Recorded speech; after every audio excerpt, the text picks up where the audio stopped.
So, happiness. What is happiness? Like, seriously, what is this word I see all the time? It's in every book, on every song, on every Instagram post. But I wonder, does it mean the same for everyone? Is it a feeling or something we search for? Where do we find it? Do we actually want it? To find out what happiness actually means, I decided to go back, like way back, ancient Greek times. One of the most remarkable philosophers, Aristotle, says the following quote: "Happiness is the meaning and purpose of life, the whole aim of human existence." So, he saw happiness as the central purpose of human life, a goal itself. In recent times, happiness is considered more as a subjective state of mind, especially in Western society.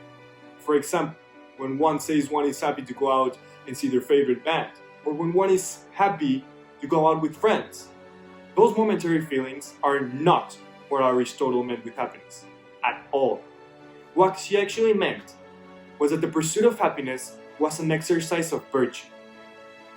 According to him, happiness consists in achieving, through the course of your life, all the goods: health, wealth, knowledge, friends, and that will lead human nature to perfection and enrich the human life. Aristotle was very critical on instant gratification, what we consider happiness today. For him, in order to achieve the complete virtue, we need to make the right choices, always keeping an eye on the future, focusing on the ultimate result of what we want in our lives. He did not think we could achieve happiness through the pleasure of instant moments. But now things have changed. Even happiness is perceived and approached in a very different way. I'd like to focus more on a recent figure, Jordan Peterson, considered by the New York Times as the most influential public intellectual in the Western world right now. I found most of Peterson's works controversial yet enjoyable, but his definition of happiness particularly caught my attention. According to Peterson, and I quote, "Happiness is a pointless goal." On one of his lectures, literally called "Don't Strive for Happiness," Dr. Peterson says the following: "People will tell you the purpose of life is to be happy. Those people are idiots." A bit of a rough statement. There are many circumstances in life where happiness is not only the wrong response, but also where the expectation of happiness will put you, the person attempting to be happy, in absolutely the wrong psychological state to be prepared for what must be done. He proceeds to say the following: "People are built, so to speak, to experience a very wide range of motivation and emotional states. And the reason for that is that the environment that the human beings inhabit is so complex that our adaptation depends on a variety of very finely differentiated responses. And so there's a time to be compassionate. There's a time to be aggressive. There's a time to be in pain. There's a time to be anxious. There's a time to be joyous. There's a time to be satisfied."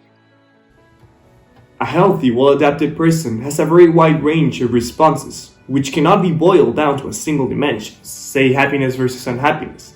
Life is not that simple. If it was, we'd only have one emotional system.